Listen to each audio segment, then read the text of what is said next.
Welcome back to Torikul English Academy. I hope you are fit and fine and you are practicing spoken English every single day. সুপ্রিয় শিক্ষার্থীরা কেমন আছেন? আশা করি সবাই অনেক বেশি ভালো আছেন। চমৎকার আরও একটি ক্লাস নিয়ে এসেছি।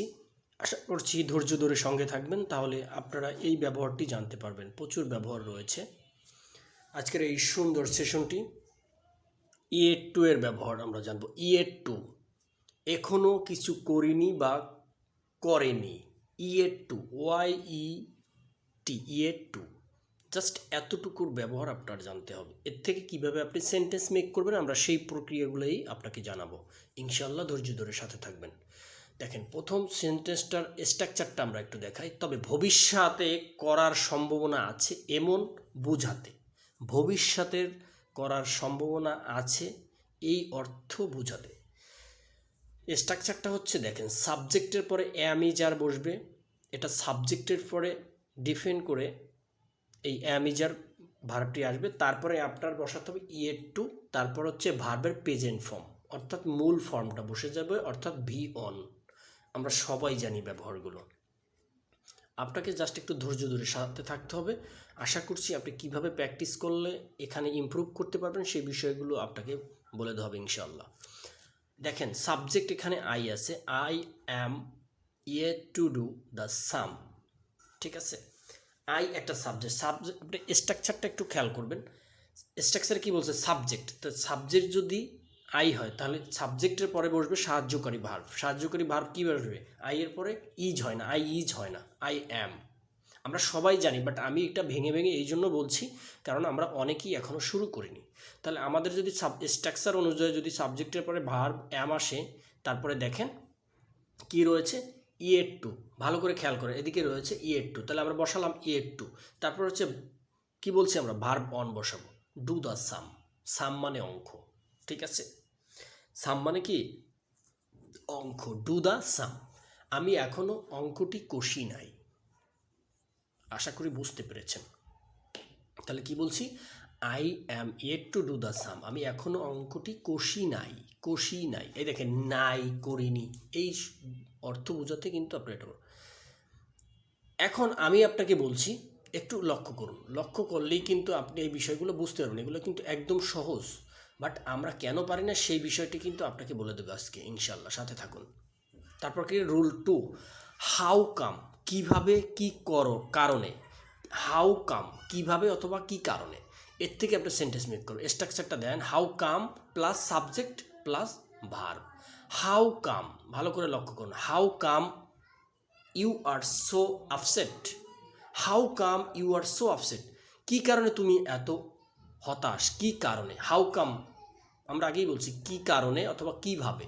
হাউ কাম, তাহলে কী কারণে you are so upset. So মানে অনেক, সো মানে অনেক, এখানে অনেক অর্থে সো আপসেট। আপসেট মানে হতাশ।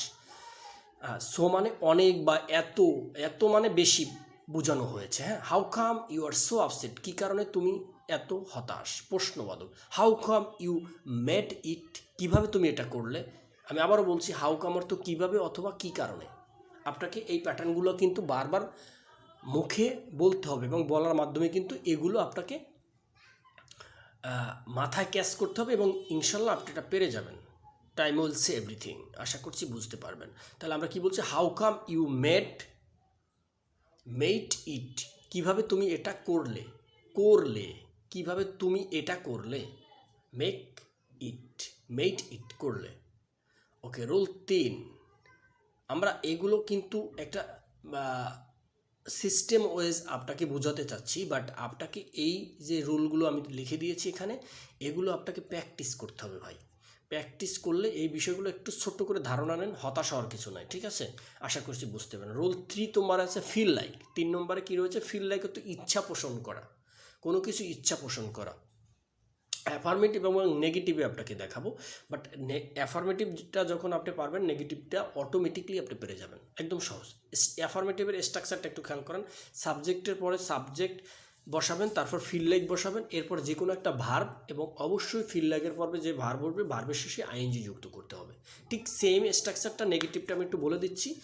সাবজেক্টের পরে ডোন্ট বসাবেন, ডু নট বসাবেন, ফিল লাইক বসাবেন এবং ভার্ব আইএনজি বসিয়ে দিলেই সেন্টেন্স হয়ে যাবে। আমি কিছু সেন্টেন্স লিখেছি, এটা দেখলেই আপনি বুঝতে পারবেন।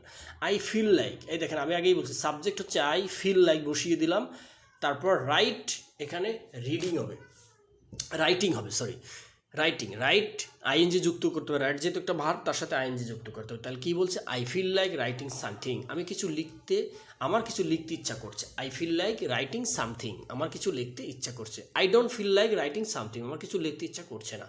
নেগেটিভ হয়ে গেল, বুঝতে পেরেছেন আশা করছি। হাউ অ্যাবাউট, হাউ অ্যাবাউট অর্থ হচ্ছে কেমন, কেমন হয়। হাউ অ্যাবাউট অর্থ কি, কেমন হয়।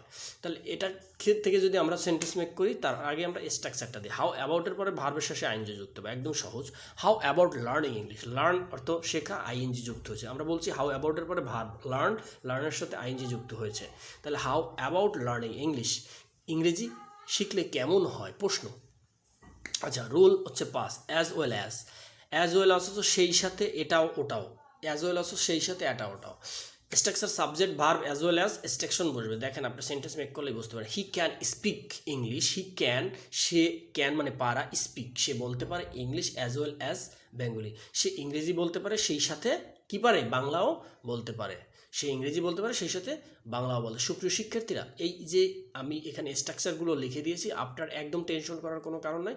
জাস্ট আপনি এই স্ট্রাকচারগুলো বাসায় নোট করবেন, নোট করার পরে আপনি প্রতিদিন এটি 10 মিনিট বা 20 মিনিটের মতন চর্চা করবেন। বাট আপনি এটা মুখস্থ করার চিন্তা ভাবনা নেবেন না, অথবা এটা ফিল করবেন না যে আমি এতগুলো পড়ায় মনে রাখবো কীভাবে, এই চিন্তা করার দরকার নেই। জাস্ট আপনি দেখে দেখে পড়ে যাবেন ইনশাল্লাহ। এভাবে আপনি 3 মাস 6 মাস করতে থাকেন, আমাদের সাথে থাকেন।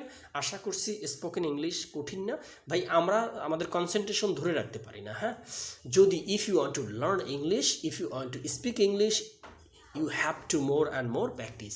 আপনাকে ইংলিশ কথা বলতে হলে প্র্যাকটিস করতে হবে, দ্যাটস ইট। এর বাইরে আপনার কোনো কাজ নাই, আপনি শুধু দেখে দেখে প্র্যাকটিস করবেন। প্র্যাকটিসটা কী নিয়মে করবেন আশা করছি আমাদের সঙ্গে থাকুন, তাহলে আমরা প্রতিদিনের ক্লাসে আপনাকে এগুলো বলে দেবো। সবাই ভালো থাকবেন, সুস্থ থাকবেন। আজকে এখানে শেষ করছি, আসসালামু আলাইকুম।